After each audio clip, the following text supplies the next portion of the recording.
If you've been watching this for a while, you might have seen my video about how the sequel to Rocky Horror kinda predicted the age of Trump and MAGA, in a weird parody sort of way.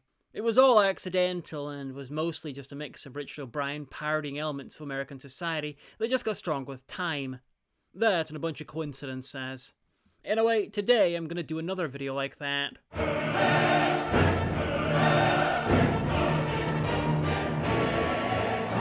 The Changes is a 1975 kids miniseries from the UK. It was based on a trilogy of books by Peter Dickinson, and deals with a kid trying to survive in the aftermath of the UK as we know it. You see, one day there's a weird sound that drives almost everyone into a frenzy and makes them destroy all machinery.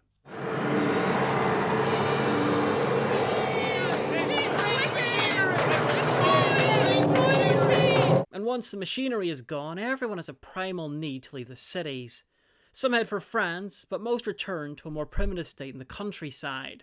Full-on medieval society, technologically and philosophically. As you all know, it's the custom of Felpham that a woman is subservient to a man. With extreme religious beliefs, terror of witchcraft, and rampant fear and suspicion for anyone not like them. So perish all sinners, and them that does the devil's work!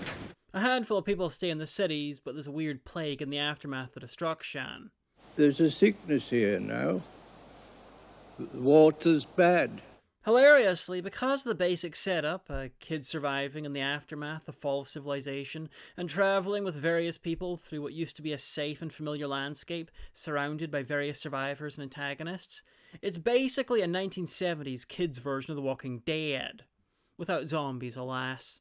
Anyway, Brexit. What we have here is a UK where a majority have destroyed the modern version of Britain and have regressed its society to an earlier point, which is exactly what Brexit was about. Of course, Brexit wasn't trying to be literally medieval, but it was an attempt to recapture the Britain of the boomers' childhood, a simpler time.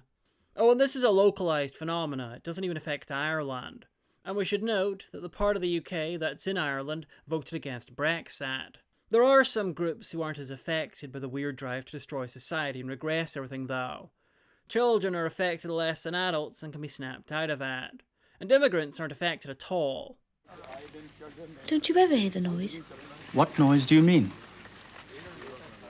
Well, it's mostly inside. But then sometimes it's everywhere.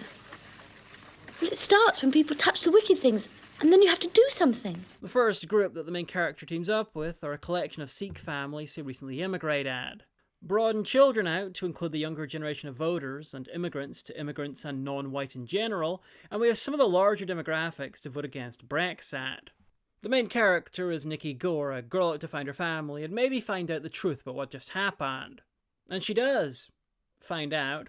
And I'll explain it here because the explanation is just the sort of insane that someone would use to explain Brexit if they were doing a fantasy series about it.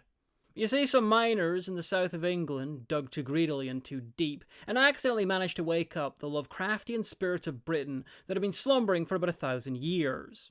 I thought he was dead, but as soon as I touched him I realised he lived. He is alive, but not like us. He is surrounded by power and strength. Not a ghost or anything, but essentially the god of Britain, its land and its people. I still don't understand. Look, it's not a person, John. It isn't even a creature. It doesn't think. It knows. It feels. Oh, I don't know. It's not like anything I can explain. I don't even know whether it's alive. But it is there. And it looked around at all the modernity and all the changes that had happened, and it used its mental link with everyone in Britain to make them destroy everything new, returning it to how it liked it. Now, I said before that the young aren't as affected and immigrants aren't affected at all, and that is true, but there's an excellent reason for that. They've not been in the country long enough to have fully integrated with the hive mind-like spirit, so its control over them is limited. At least that's how I read it. They don't spell it out or anything. And whether the god of Britain is acting on its own ideas, or just a force acting on the ideas of the miner who contacted it, is a bit of an open question. I didn't mean it to turn out like this, of course. I thought it was for the best at first, but then, you see, I touched him. And then it all happened. The man thinks he's responsible for everything, but he's also kinda nuts. So my take is that the God of Britain saw the modern world through his mind, but it made its own decision. And then he got a much larger dose of the crazy than anyone else, completely unbalancing him. Anyway, the day is eventually saved in the changes by Nikki when she communes with the God of Britain, shows it the impact to its actions, and then it just kind of stops. The cavern. Everything, it's gone. I'm glad.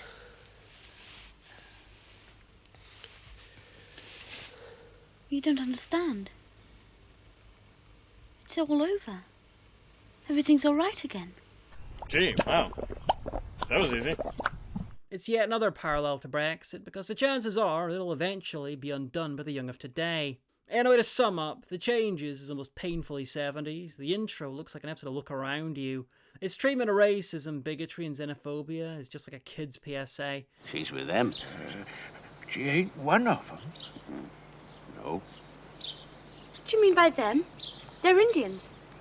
They're Sikhs.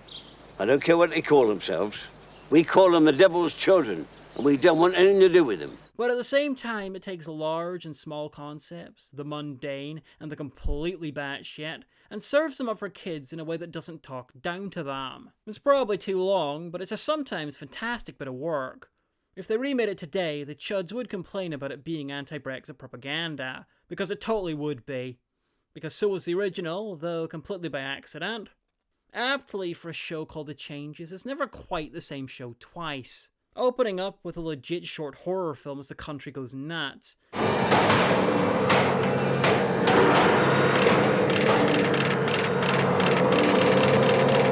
Becoming a Walking Dead-style post-apocalyptic drama about bigotry, then an adventure about escaping religious fundamentalism, and finally an Arthurian tinged Lovecraftian cosmic drama about Britain itself. And it's all for kids. If you can find this, do give it a go. There is nothing else quite like it.